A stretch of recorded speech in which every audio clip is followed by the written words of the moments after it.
Hello बच्चों, आज matrix का दूसरा लेक्चर। कल हमने देखा था मैट्रिक्स क्या होती हैं और उनका एडिशन कैसे करते हैं और मल्टीप्लिकेशन कैसे करते हैं। थोड़ा सा रिवाइज करते हैं कि मैट्रिक्स क्या था, ठीक है, फिर आगे बढ़ते हैं इसमें।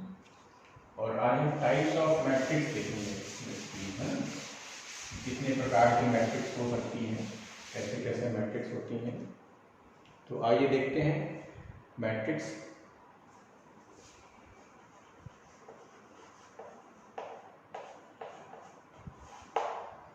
ठीक है, तो मैट्रिक्स क्या है बेसिकली? एक, अगर हम बात करें तो एक रेक्टेंगुलर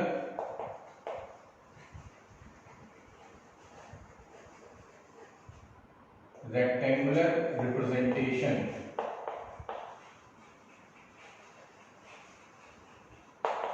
एक रेक्टेंगुलर रिप्रेजेंटेशन है किसका, या रेक्टेंगुलर अरेंजमेंट कह सकते हो आप, रिप्रेजेंटेशन कह लो या अरेंजमेंट कह लो।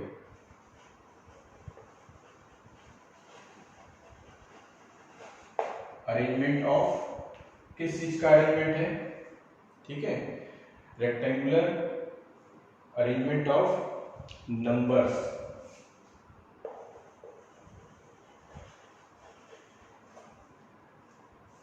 एक रेक्टेंगुलर अरेंजमेंट ऑफ नंबर से, अब ये नंबर कैसा हो सकता है? नंबर रियल भी हो सकता है और कॉम्प्लेक्स भी हो सकता है, यानी कि कॉम्प्लेक्स नंबर्स हो या रियल नंबर्स हो, उनका रेक्टेंगुलर अरेंजमेंट है। ठीक है, रेक्टेंगुलर अरेंजमेंट है। और जिसको हम कैसे रिप्रेजेंट कर सकते हैं? विच में बी, ठीक है,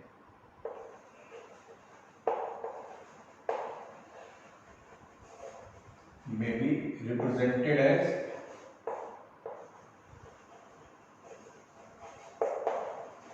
कैसे रिप्रेजेंट करते हैं? एक हमने क्या किया, एक बड़ा ब्रैकेट लगाया। देखो, बड़ा ब्रैकेट लगाते हैं या ब्रैकेट लगा देते हैं, स्मॉल ब्रैकेट भी लगा देते हैं, पैरेलल लाइंस डबल बना देते हैं। ठीक है, तो ये स्टैंडर्ड फॉर्म में बड़ा ब्रैकेट लगा देते हैं और इसमें एलिमेंट्स लिखते हैं A11, A12, A13 and so on, A1n, A21, A22, A23, A21, A31, A32, A33, A3n, AM1, AM2, AM3, AMn। ठीक है, तो ये एक रेक्टेंगुलर अरेंजमेंट है। रेक्टेंगुलर अरेंजमेंट है यानी कि एक आयताकार तरीके से लिखा गया है कुछ नंबर्स को, संख्याओं को। ये संख्याएं A11, A12, A13 and so on, A1n, A21, A22, A23 and so on, A2n। इसी तरीके से AM1, AM2, AM3, AMn। तो ये नंबर्स हैं, mn नंबर्स हैं हमारे पास, और इन नंबर्स को रेक्टेंगुलर फॉर्म में हमने इसमें लिखा है। ठीक है, एक ब्रैकेट के अंदर। तो ये जो रिप्रेजेंटेशन है, इस रिप्रेजेंटेशन को ही हम लोग कहते हैं मैट्रिक्स। ठीक है, यानी क्या किया कि एक रेक्टेंगुलर अरेंजमेंट है नंबर्स का, उसको हमने एक बड़े ब्रैकेट से एनक्लोज कर दिया है। अब देखो, बड़े ब्रैकेट को इसको एनक्लोज करने का तरीका ये कि अगर हम ब्रैकेट के अंदर ऐसे लिखे नंबर्स को या ऐसे लिखे नंबर्स को, ये भी मैट्रिक्स कहलाएगा, या ऐसे, ठीक है, डबल लाइन के अंदर हम नंबर्स को लिखते हैं तो ये भी मैट्रिक्स कहलाएगा। ठीक है, तो ये तो था। इसको दूसरे तरीके से लिख सकते हैं, ये नंबर्स लिखे हुए हैं तो हम इस मैट्रिक्स को एक नाम दे सकते हैं। मान लीजिए ए मैट्रिक्स है तो कैपिटल ए से इसको लिखेंगे, और लिखने के लिए तो केवल कैपिटल ए लिख दें, इज इक्वल टू, यानी यहाँ पर कैपिटल ए लिख दें, इज इक्वल टू, ये हो गया, ये मैट्रिक्स हो गई। या इसके हम ब्रैकेट ऐसे भी लगा सकते हैं, ऐसे भी लगा सकते हैं, ये मैट्रिक्स का देखिए है। या दूसरा तरीका क्या हो सकता है कि इसको एक ब्रैकेट के अंदर हम एक स्मॉल ए लिखें और आई जे लिखें, आई जे लिखें, आई जे लिखें, इस तरीके से। अच्छा, अब यहाँ पर देखिए क्या है, यहाँ पर हम क्या करेंगे कि इससे सफिक्स में यहाँ पर लिखेंगे कि नंबर ऑफ रोज और नंबर ऑफ कॉलम, यानी m cross n, m cross n। तो यहाँ पर m क्या रिप्रेजेंट करता है, नंबर ऑफ रोज को रिप्रेजेंट करता है, n क्या रिप्रेजेंट करता है, नंबर ऑफ कॉलम्स को रिप्रेजेंट करता है। यानी कि 1 2 3 4 ये m रोज है, m हॉरिजॉन्टल लाइनें हैं, हॉरिजॉन्टल अरेंजमेंट है, और ये वर्टिकल है। तो वर्टिकल में ये कॉलम्स कहलाएंगे, ये n कॉलम्स है, 1 2 3 4 ये n कॉलम्स है। तो ये जो i और j है, जैसे a i j और यहाँ पर लिखेंगे m क्रॉस n, तो ये भी एक मैट्रिक्स का रिप्रेजेंटेशन है। ठीक है, ये इसको ऐसे लिख सकते हो, a is equal to a आई जी, ऐसे छोड़ दो इसको, यहाँ पर ना लिखो, तो ये भी लिख सकते हैं इस तरीके से। तो a is equal to a आई जी, जहां पर i क्या रिप्रेजेंट कर देगा, i रिप्रेजेंट करता है ith रो, i रिप्रेजेंट कर, ये i j क्या रिप्रेजेंट कर ith रो और jth कॉलम,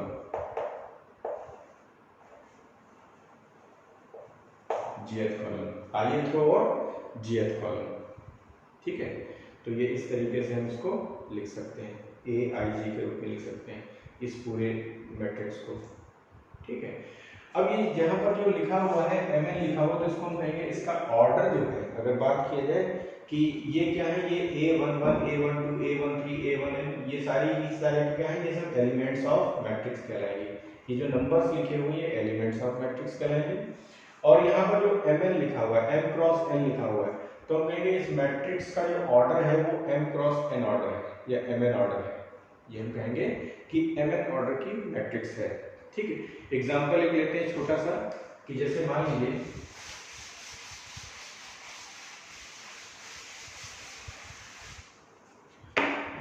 एक मैट्रिक्स लिखी है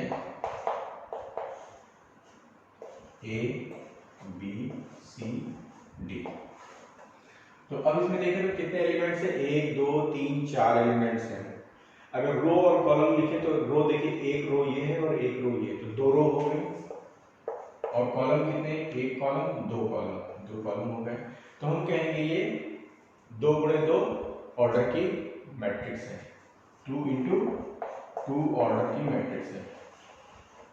ठीक है, इसका मैट्रिक्स का ऑर्डर क्या है, 2 इंटू 2 है। अब दूसरी एक मैट्रिक्स वो ले लेते हैं, कोई ऐसे ले लेते हैं, 1 2 3 -4 5 6, ये मैट्रिक्स है। तो इसमें देखिए रोज कितनी है, एक रो 2 रो 3 रो, तो 3 गुणे 1 2, 2 कॉलम, तो इसका ऑर्डर क्या होगा, 3 इंटू 2 ऑर्डर की ये मैट्रिक्स हो गई।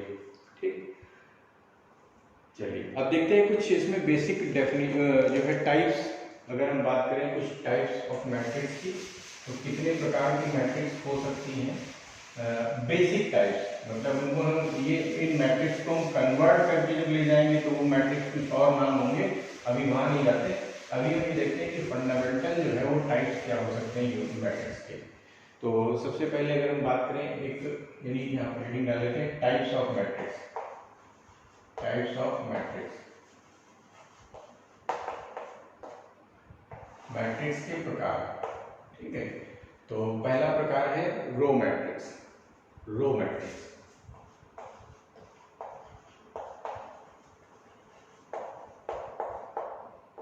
जैसा कि इसके नाम से नजर आता है रो मैट्रिक्स, यानी रो होगी केवल और रो होगी, ठीक है, केवल एक रो होगी, एक ऐसी मैट्रिक्स जिसमें केवल एक रो हो, हैविंग ओनली वन रो। ठीक है, एक रो होगी लेकिन कॉलम हो सकते हैं, कॉलम तो कई सारे हो सकते हैं। ठीक है, एग्जांपल इसका समझिए, जैसे मान लीजिए एक मैट्रिक्स है ए बी सी, ये मैट्रिक्स है। तो इसमें क्या है कि रो जो है 1 रो है और 3 कॉलम है, एक रो है और 3 कॉलम है, तो इस मैट्रिक्स को हम लोग रो मैट्रिक्स कहेंगे। रो मैट्रिक्स यानी कि वो हो गई जिसमें केवल एक रो हो और कॉलम तो ज्यादा हो सकते हैं, है ना, कॉलम 1 2 3 कॉलम है, 4 हो सकते हैं, 5 हो सकते हैं, ठीक है, 2 हो सकते हैं। या इसको देखो ऐसे लिख सकते हैं कि एक मैट्रिक्स ऐसी मैट्रिक्स हो जहां m बराबर 1 हो और n is greater than m हो, ऐसे लिख सकते हैं कि m की संख्या यानी नंबर ऑफ रोज तो 1 होंगी और जो कॉलम्स होंगे वो रो से अधिक होंगे, तो इसको हम कहेंगे रो मैट्रिक्स। इसी तरह से अगर रो मैट्रिक्स है तो कॉलम मैट्रिक्स भी होगा, कॉलम मैट्रिक्स। अब कॉलम मैट्रिक्स क्या कहता है कि एक ऐसा मैट्रिक्स जिसमें हैविंग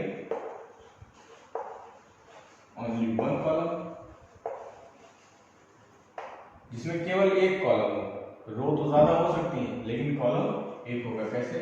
से एक मैट्रिक्स हमने लिख इसको ए लिखा है, एक मैट्रिक्स आपने ए लिया है, कैसी है? A B C.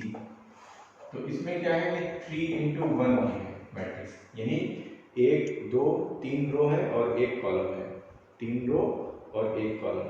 तो इसमें क्या हुआ कि कॉलम तो एक है, कॉलम केवल एक है लेकिन रो ज्यादा है, यानी हम ये कह सकते हैं कि n = 1 और m > n। n का मान 1 होना चाहिए और m की संख्या n से अधिक होनी चाहिए। ठीक है, तो n की संख्या देखिए n 1 2 3 है और m कितना है? 1 है। m जो है 1 2 3 है और n कितना है? 1 है। ठीक है, कॉलम 1 है। तो इस तरीके से कॉलम मैट्रिक्स हो गई।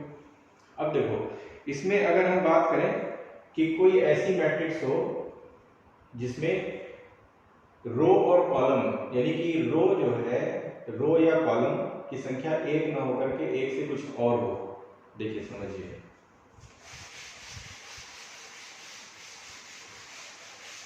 हम बात करेंगे रेक्टेंगुलर मैट्रिक्स की। रेक्टेंगुलर मैट्रिक्स,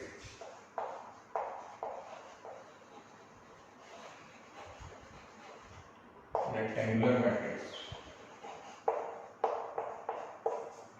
रेक्टेंगुलर मैट्रिक्स क्या है कि इसमें ये कहते हैं कि एक ऐसा मैट्रिक्स जो कि m × n ऑर्डर की मैट्रिक्स हो, यानी मैट्रिक्स कैसा होगा?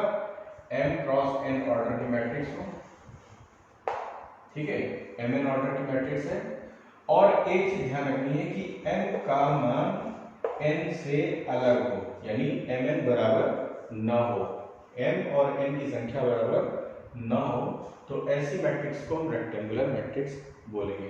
समझिए, मान लीजिए एक मैट्रिक्स है A मैट्रिक्स और इसमें हम ले लें A11 A12 A21 A22 A31 A32।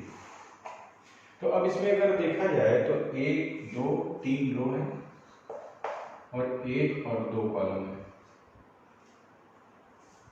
1 2 3 रो है और 2 कॉलम है। ठीक है, तो इसमें क्या होगा कि ये mn ऑर्डर की, 3 × 2 ऑर्डर की मैट्रिक्स है, लेकिन m और n की संख्या में डिफरेंस है, m और n की संख्या में डिफरेंस है। तो ये क्या है? आयताकार मैट्रिक्स कहलाएगी या रेक्टेंगुलर मैट्रिक्स हम कहेंगे। रेक्टेंगल मतलब आयत, तो आयताकार मैट्रिक्स या रेक्टेंगुलर मैट्रिक्स कहलाएगी। इसको ऐसे दूसरा एग्जांपल ले सकते हो कि A = ऐसे लिखा जाएगा 1 2 -3 4 6 -5। ये मैट्रिक्स क्या हो गई? एक रेक्टेंगुलर मैट्रिक्स हो गई। दूसरी मैट्रिक्स और लिखते हैं, चलिए 2 6 5 3 -1 2। ये मैट्रिक्स है, तो ये भी रेक्टेंगुलर मैट्रिक्स है, ये भी रेक्टेंगुलर मैट्रिक्स है। इसमें क्या है? इसमें 3 × 2 की मैट्रिक्स है और ये 2 × 3 की मैट्रिक्स है, 2 × 3 ऑर्डर की मैट्रिक्स है। ठीक है, तो ये रेक्टेंगुलर मैट्रिक्स थी। अब एक मैट्रिक्स देखते हैं हॉरिजॉन्टल मैट्रिक्स, हॉरिजॉन्टल मैट्रिक्स और वर्टिकल मैट्रिक्स। हॉरिजॉन्टल क्या होता है, वर्टिकल क्या होता है, इसको देखेंगे। तो हॉरिजॉन्टल,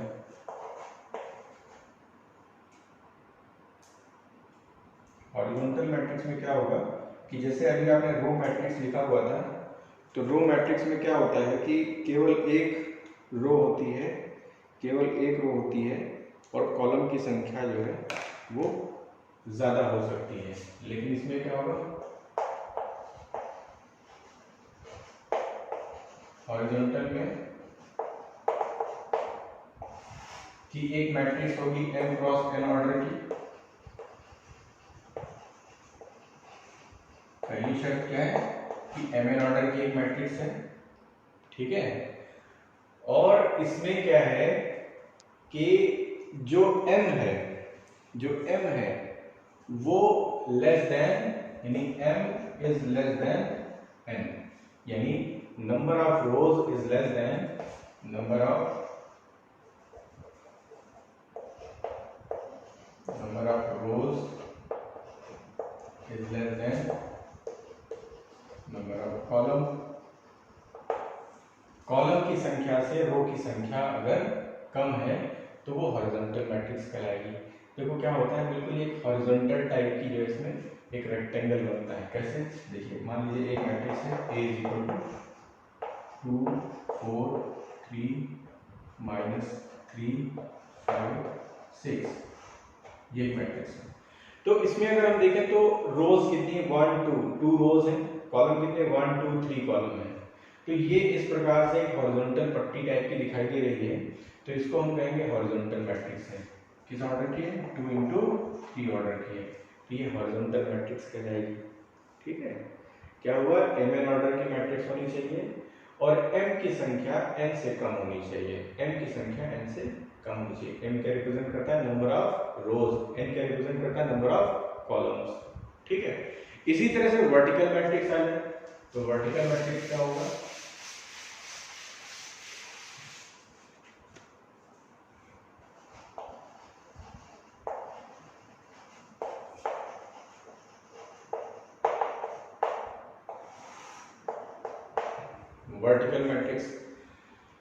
वर्टिकल मैट्रिक्स क्या होगी कि एक mn ऑर्डर की मैट्रिक्स है, mn ऑर्डर मैट्रिक्स है,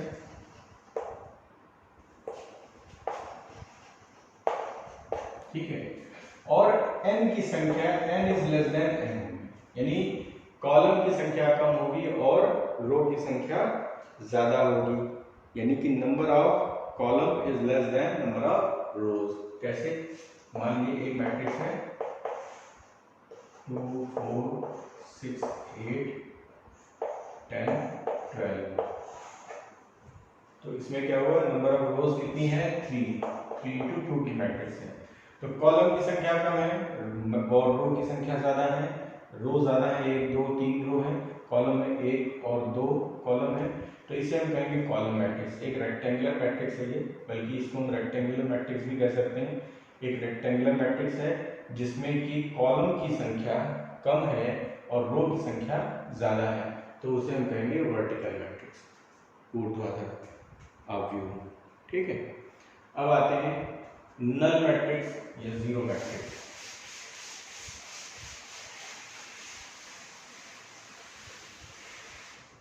नल मैट्रिक्स या जीरो मैट्रिक्स, नल या जीरो। हमें क्या कहते हैं कि नल का अर्थ होता है शून्य, जीरो कुछ नहीं, ठीक है। तो कुछ नहीं का मतलब कि एक ऐसा मैट्रिक्स जिसके सारे एलिमेंट जीरो हों, ठीक है। एक ऐसा मैट्रिक्स कि एक हम ये कह सकते हैं कि एक ऐसा मैट्रिक्स जिसमें Aij is equal to 0 for all I j, I और j की प्रत्येक वैल्यू के लिए Aij 0। कैसे, मान लीजिए ये मैट्रिक्स आपने ली है 0 0 0 0 0 0 0 0 0 और ले लेते हैं 0 0 0, तो ये मैट्रिक्स क्या कहलाएगी, ये एक, ठीक है, ये एक जीरो मैट्रिक्स कहलाएगी, ठीक। कोई भी ऑर्डर की मैट्रिक्स हो सकती है, ये mn ऑर्डर की कोई भी मैट्रिक्स हो सकती है, कोई भी ऑर्डर हो सकता है, लेकिन ध्यान ये रखना है कि सारे एलिमेंट इसके जीरो होने चाहिए, एलिमेंट इसके सब जीरो होंगे, ठीक है। तो ये मैट्रिक्स कहलाएगी नल मैट्रिक्स या जीरो मैट्रिक्स कहलाएगी। अब एक चीज समझिए कि अगर ये m और n जो ऑर्डर की मैट्रिक्स है, इसमें m और n की संख्या बराबर हो जाए तब क्या होगा, उसको हम कहेंगे स्क्वायर मैट्रिक्स,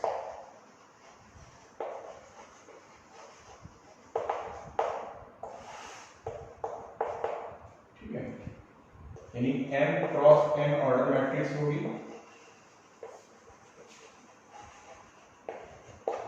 लेकिन m is equal to n होगा, m is equal to n होगा। जैसे 2 इंटू 2 ऑर्डर की मैट्रिक्स हो गई, 3 इंटू 3 ऑर्डर मैट्रिक्स हो गई, 4 इंटू 4 ऑर्डर मैट्रिक्स हो गई, इस तरीके से।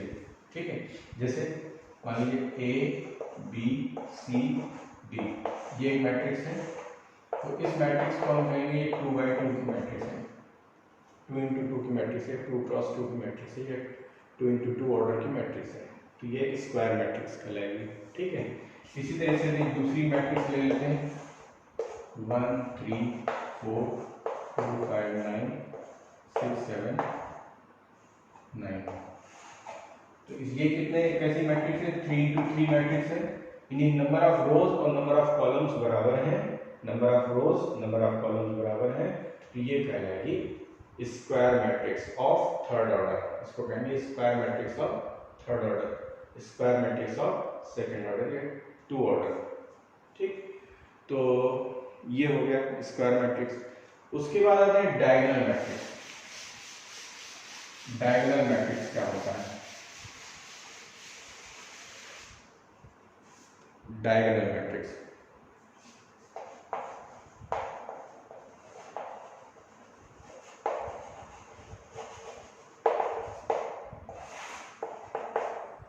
डायगोनल मैट्रिक्स क्या है, समझिएगा कि एक स्क्वायर मैट्रिक्स आप ले लीजिए, मान लीजिए एक स्क्वायर मैट्रिक्स है, a is equal to a i j m cross n, ये क्या है, स्क्वायर मैट्रिक्स है।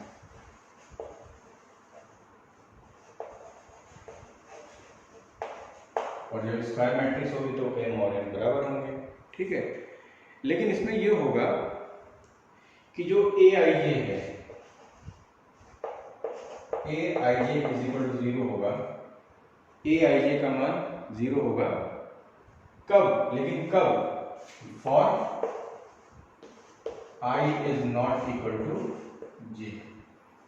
जब आई और जे बराबर नहीं है तो ए आई जे का मान 0 होगा।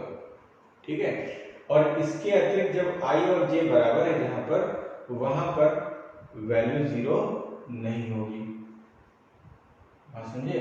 यानी कि समझिए, एग्जांपल लेते हैं इसका, एक ऐसा एग्जांपल लेते हैं कि देखो A11 A12 A13 A21 A22 A23 A31 A33 32 A33।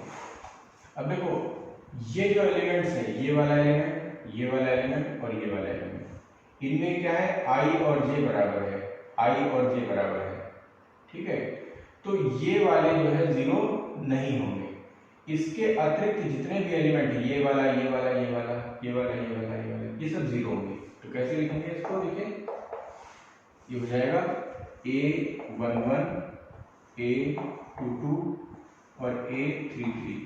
इसके अतिरिक्त ये 0 ये 0 ये 0 ये 0 ये 0 ये 0, तो ये एलिमेंट 0 होगा, ये एलिमेंट 0 होगा, ये एलिमेंट 0 होगा, ये 0 होगा, ये 0 ये 0 होगा। तो ये 3 एलिमेंट यहाँ पर, ये 0 3 ये 0 और ये 3 डायगोनल के एलिमेंट्स हैं और ये नॉन जीरो एलिमेंट्स होंगे। ठीक है, तो हम ये कह सकते हैं कि डायगोनल मैट्रिक्स उसे कहते हैं, डायगोनल मैट्रिक्स उसे कहते हैं जिसमें डायगोनल के अतिरिक्त सारे एलिमेंट 0 होते हैं। डायगोनल के अतिरिक्त, यानी ये डायगोनल है, इस डायगोनल के अतिरिक्त सारे एलिमेंट 0 होते हैं। ये कह सकते हैं जब ये i और j का मान बराबर नहीं होता है तो सारे एलिमेंट 0 होते हैं। ठीक, तो a i j is equal to 0 for i is not equal to j। ठीक है, अब इसके बाद देखिए हम लोग देखेंगे, इसको देखो लिखने का तरीका भी होता है। इसको हम लोग ऐसे भी लिखते हैं कभी कभी कि a डायगोनल, और इसको हमने a कहा है तो a डायगोनल बराबर क्या हो जाता है, एक ब्रैकेट लिखते हैं, A11 A22 A33 and so upon, इस तरीके से इसके एलिमेंट्स को लिख सकते हैं। ठीक है, तो a is equal to diagonal a11 a22 a33 and so common लगाते जाइएगा। ठीक है, तो ये आपकी डायगोनल मैट्रिक्स हो गई कि जिसमें डायगोनल के एलिमेंट्स नॉन जीरो होंगे लेकिन डायगोनल के अतिरिक्त सारे एलिमेंट जीरो होंगे, या हम ये कहें कि जब i और j का मान बराबर होगा तो एलिमेंट जीरो नहीं होगा, लेकिन i और j का मान अगर बराबर नहीं है तो एलिमेंट का मान जीरो होगा। ठीक, चलिए अब देखते हैं स्केलर मैट्रिक्स। इसी डायगोनल के बाद हम देखते हैं scalar matrix.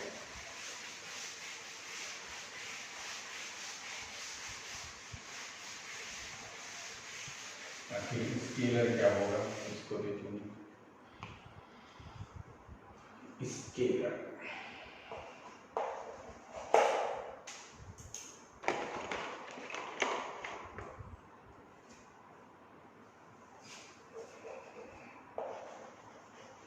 Scalar matrix, scalar matrix क्या होती है कि एक मैट्रिक्स होगी A is equal to aij n cross n order की मैट्रिक्स होगी, और ये स्क्वायर मैट्रिक्स होगी, स्क्वायर मैट्रिक्स होगी। परंतु क्या होगा कि aij इज इक्वल टू 0 होगा for all I is not equal to 0 j, i जब j का मान बराबर नहीं है, i j बराबर नहीं है तो a i j का मान 0 होगा। ठीक है, और दूसरी कंडीशन ये है कि जो a i j होगा, a i j बराबर एक कोई संख्या होगी, और वो यानी कि for i is equal to j, i is equal to j जब होगा तो aij का मान कुछ ना कुछ स्केलर वैल्यू होगी, कोई ना कोई स्केलर वैल्यू होगी। ठीक है, और ये बराबर होंगी, यानी कि जैसे हम ये कहें एग्जांपल ले लेते हैं a इज इक्वल टू 2 0 0 0 2 0 0 0 2। तो ये एलिमेंट अगर हम देखें तो क्या हुआ कि ये सारी की सारी वैल्यूज एक समान है, एक स्केलर क्वांटिटी है, और इस डायगोनल के अतिरिक्त जो भी एलिमेंट है वो जीरो है, तो इसे हम लोग कहेंगे स्केलर मैट्रिक्स। ठीक है, इसको हम क्या कहेंगे, स्केलर मैट्रिक्स कहेंगे। कि नॉन डायगोनल एलिमेंट जो है, यानी कि हम यहाँ इससे क्या कहेंगे नॉन डायगोनल, यानी क्या कहेंगे non diagonal element, non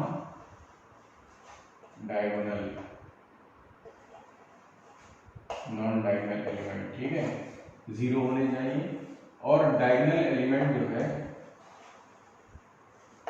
diagonal element क्या होने चाहिए, एक समान होने चाहिए, डायगोनल एलिमेंट एक समान होने चाहिए, स्केलर क्वांटिटी होनी चाहिए।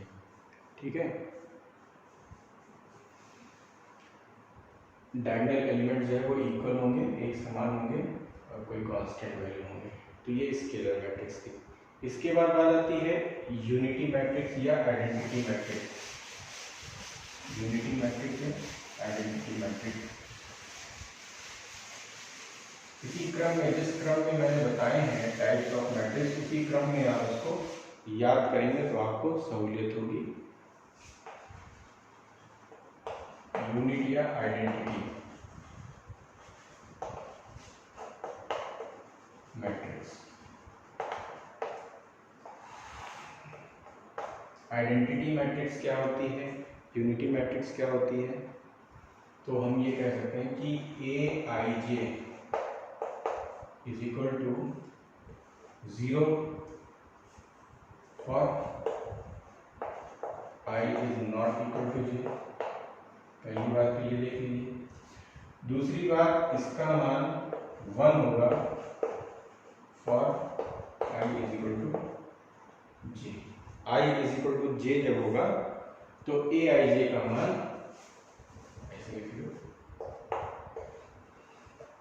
ठीक है, ए आई जे का मान 1 होगा जब i इज इक्वल टू जे, जहां पर ए आई जे क्या है कि a is equal to a i जे एक मैट्रिक्स है जो कि m क्रॉस n ऑर्डर की मैट्रिक्स है। दूसरी बात कि ये हमेशा जो है एलिमेंट, इसका जो डायगोनल का एलिमेंट है वो हमेशा 1 होना चाहिए, या हम इसको कह सकते हैं ये एक A जो है एक मैट्रिक्स, ऐसी मैट्रिक्स है जो mn ऑर्डर की है और जहां m बराबर n है, क्योंकि ये स्क्वायर मैट्रिक्स होनी चाहिए, यानी क्या होनी चाहिए, स्क्वायर मैट्रिक्स होनी चाहिए। यानी एक यूनिटी मैट्रिक्स क्या होती है, स्क्वायर मैट्रिक्स होती है, जिसमें नॉन डायगोनल एलिमेंट्स, ये क्या कहलाते हैं, नॉन डायगोनल एलिमेंट्स कहलाते हैं, नॉन डायगोनल, ठीक है, और ये डायगोनल है। तो डायगोनल एलिमेंट जो है वो 1 होने चाहिए और नॉन डायगोनल एलिमेंट 0 होने चाहिए। समझिए, जैसे मान लीजिए इसको हम i से रिप्रेजेंट करते हैं generally, i is equal to 1 0 0 0 1 0 0 0 1, ये 3/3 की है, और अगर 2/2 की लिखेंगे तो 1 0 0 1 1 0 0 1, ये 2/2 ऑर्डर की आइडेंटिटी मैट्रिक्स है या यूनिट मैट्रिक्स है, ठीक है। अब देखो अगला है upper triangular matrix. Upper triangular matrix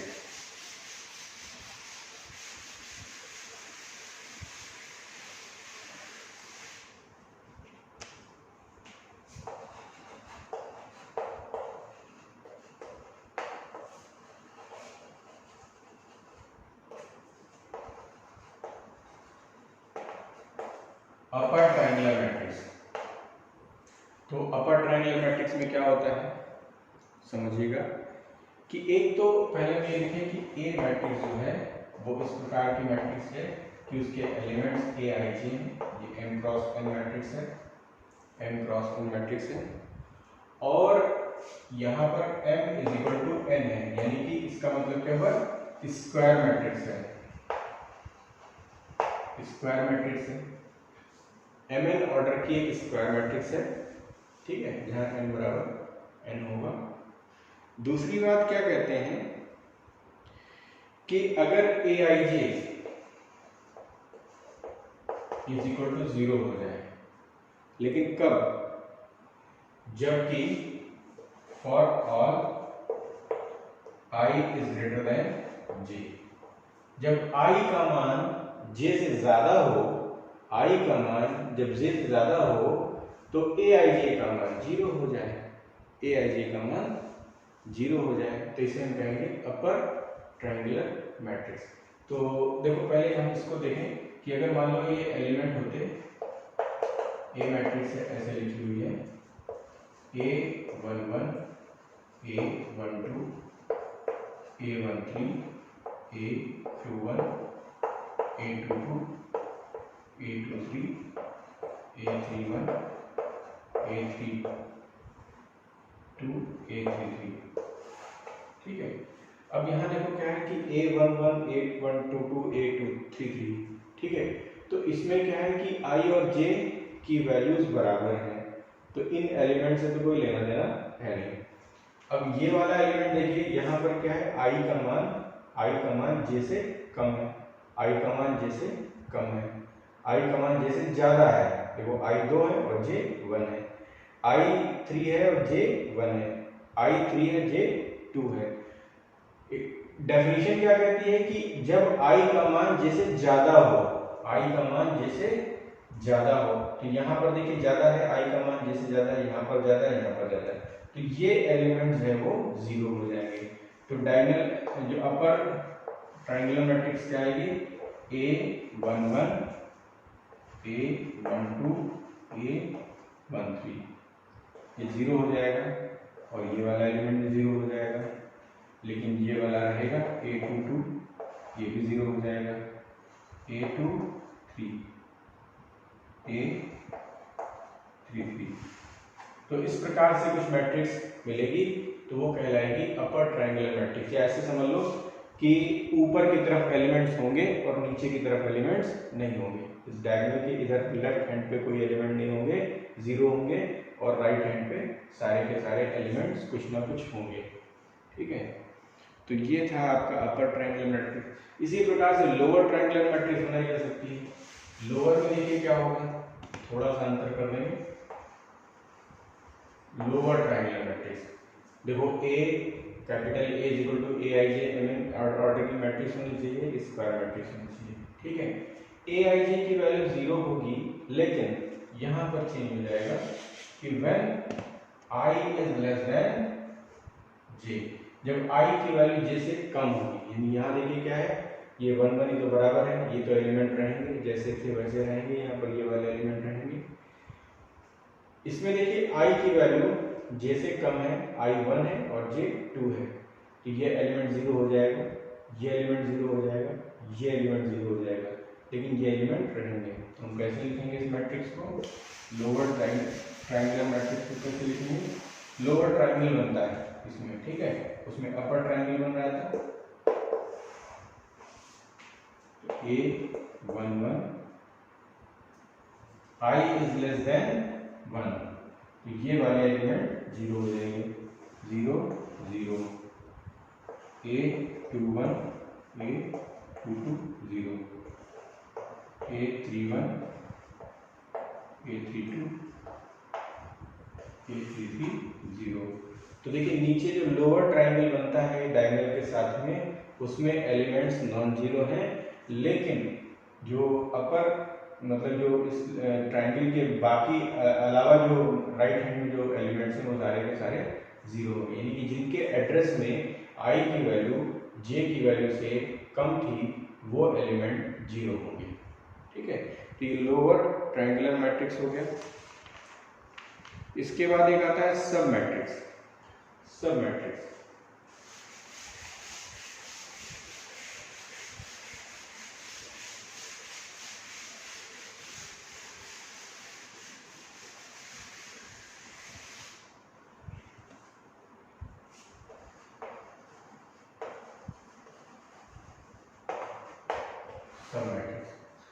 जैसे मान लो हम एक एग्जांपल लेके समझाते हैं। a इज इक्वल टू है 1 3 2 3 4 5 6 7 8, ये एक 3x3 की मैट्रिक्स है।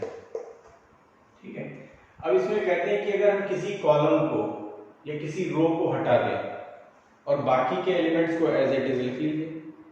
कैसे, जैसे इसका सब मैट्रिक्स बनाना हो तो देखिए हम पहली रो को हटा दें तो क्या बन जाएगा, a1 कह लीजिए, a1 इज इक्वल टू पहली रो हटा दीजिए तो 3 4 5 6 7 8, ये इसका सब मैट्रिक्स कहलाएगा।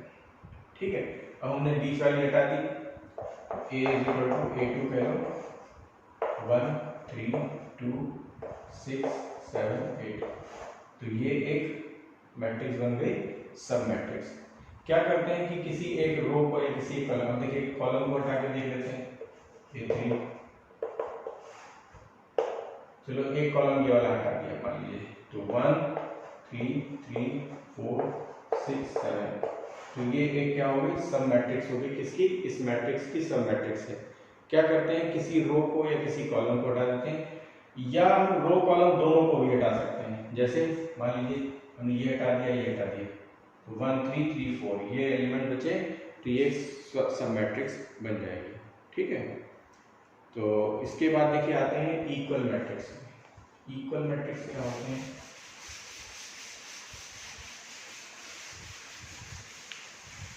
इक्वल का अर्थ है बराबर,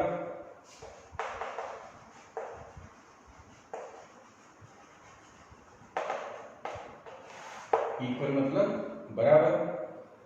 तो बराबर का मतलब होगा कि मान लो एक एलिमेंट, एक मैट्रिक्स है a11 a12 a13 a21 a22 a23 a31 a32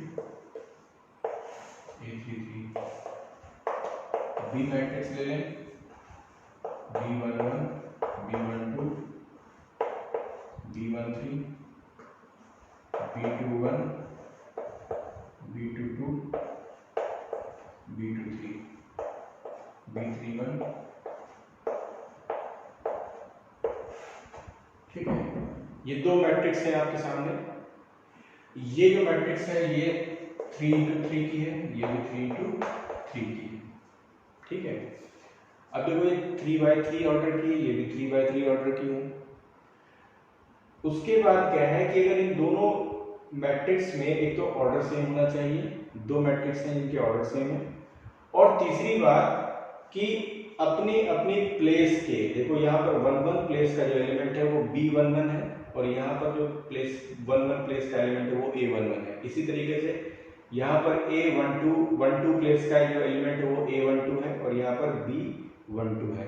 तो कहते हैं कि सेम प्लेस के एलिमेंट्स भी बराबर होने चाहिए, यानी दो मैट्रिक्स जो है वो इक्वल कब कहलाएंगी, जब उनके ऑर्डर सेम हो, और जो ऑर्डर सेम होने के साथ साथ में, ठीक है, उनके जो करस्पॉन्डिंग एलिमेंट्स हैं वो इक्वल होने चाहिए, ठीक है। जैसे हम इसको छोटा सा अगर 2x2 के ले लें तो हम कहें ABCD, ये एक मैट्रिक्स थी A मैट्रिक्स, और B मैट्रिक्स भी अगर ऐसे ही है ABCD, तो हम इन दोनों मैट्रिक्स को कहेंगे इक्वल मैट्रिक्स है। क्यों? क्योंकि देखिए इसका ऑर्डर 2x2, इसका ऑर्डर 2x2। दूसरी बात, इस प्लेस का जो एलिमेंट है वो इस प्लेस के एलिमेंट के बराबर है, ठीक है। ये 1 2 प्लेस का जो एलिमेंट है वो 1 2 प्लेस के एलिमेंट के बराबर है। 2 1 प्लेस का एलिमेंट 2 1 प्लेस के एलिमेंट के बराबर है। 2 2 प्लेस के एलिमेंट 2 2 प्लेस के एलिमेंट के बराबर है। तो हम ये कहेंगे दोनों मैट्रिक्स में A और B matrix are equal matrix, ठीक है।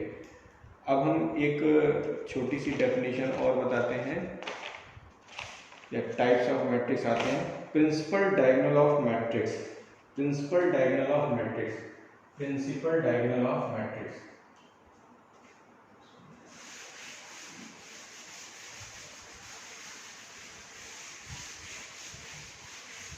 किसी मैट्रिक्स का प्रिंसिपल डायगोनल क्या होता है?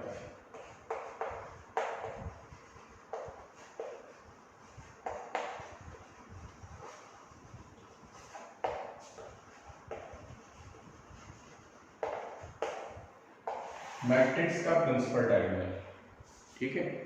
तो कहते हैं मैट्रिक्स का प्रिंसिपल डायगोनल ये है कि जो एलिमेंट्स आपके, यानी कि जो A1 Aij, ठीक है, Aij एलिमेंट्स जो है यहाँ पर I = j है, तो ये जो एलिमेंट्स होते हैं Aij एलिमेंट, जहाँ पर I = j होता है, वो एलिमेंट्स कहलाते हैं प्रिंसिपल डायगोनल मैट्रिक्स कहलाती है, ठीक है। तो यहाँ पर अगर हम इसको एक और नंबर्स के साथ में एग्जांपल ले लेते हैं, 1 2 3 4 5 6 7 8 9, ठीक। तो इसका ये जो एलिमेंट्स हैं, ये एलिमेंट्स प्रिंसिपल डायगोनल एलिमेंट्स कहलाएंगे, प्रिंसिपल डायगोनल मैट्रिक्स कहलाएंगे, ठीक है। तो इसके प्रिंसिपल डायगोनल क्या होंगे? इसके जो प्रिंसिपल डायगोनल है,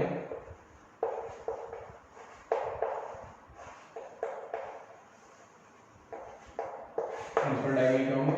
1 5 9, 1 5 9 इसके प्रिंसिपल डायगोनल हो गए, ठीक है। इस मैट्रिक्स A मैट्रिक्स के प्रिंसिपल डायगोनल हो गए 1 5 9। तो इस तरीके से हम इसको समझ सकते हैं। अब आती बात लास्ट जो है वो है singular matrix, singular matrix, singular matrix.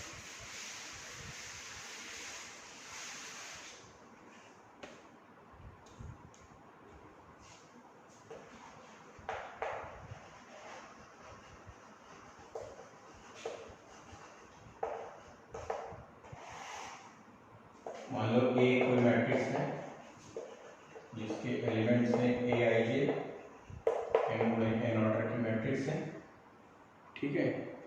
अब अगर हम A का डिटर्मिनेंट निकालें, A मैट्रिक्स का डिटर्मिनेंट निकालें, ठीक है, और डिटर्मिनेंट अगर जीरो हो जाए, डिटर्मिनेंट अगर जीरो हो जाए तो हम कहेंगे कि ये मैट्रिक्स जो है वो सिंगुलर मैट्रिक्स है, सिंगुलर मैट्रिक्स है, ठीक ठीक है, मैट्रिक्स कहलाएगी सिंगुलर। और अगर ये डिटर्मिनेंट किसी मैट्रिक्स का डिटर्मिनेंट जीरो ना हो, यानी समझिएगा अगर मान लो ये मैट्रिक्स है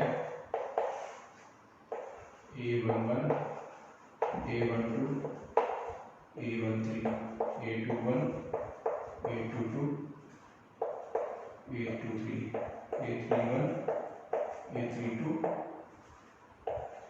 A33। अब ये हमारे पास ए मैट्रिक्स थी, इसका फिर हमने डिटर्मिनेंट निकाला। डिटर्मिनेंट निकालने के लिए क्या करेंगे कि हम इसको ऐसे लिखेंगे A11 A12 A13 A21 A22 A23 A31 A32 A33।